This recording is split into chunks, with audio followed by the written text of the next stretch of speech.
আজকে দুপুরের লাঞ্চে অনেক কিছু আইটেম রান্না হয়েছে, কিন্তু কী করুন তো আজকে তো বৃহস্পতিবার, তো সবই নিরামিষ। তো নিরামিষের মধ্যে কী কী রান্না হয়েছে আমাদেরকে দেখাচ্ছি। তো প্রথমে হয়েছে এই যে পালং শাক, এই যে কুমড়ো আলু দিয়ে বেগুন দিয়ে পালং শাক, বড়ি, ওর সাথে বড়িও দেওয়া আছে এর মধ্যে এটা। আর এই যে এর মধ্যে হচ্ছে নিরামিষ মোচা, সুন্দর করে ঘি দিয়ে গরম মশলা দিয়ে মোচা রান্না হয়েছে। আর এর মধ্যে হচ্ছে জলপাইয়ের চাটনি, একদম শীতকালের স্পেশাল। আর এখানটা একদম গরম গরম পুরো এক বাটি পনিরের তরকারি।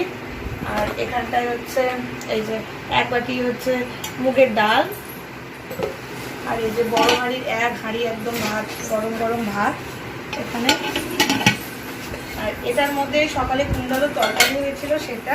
তো এই হচ্ছে মেনু, তার সাথে মিষ্টি আর পাঁপড়টা এখনো ভাজা হয়নি, তো গরম গরম ভেজে সার্ভ করবো বলে আর দিইনি।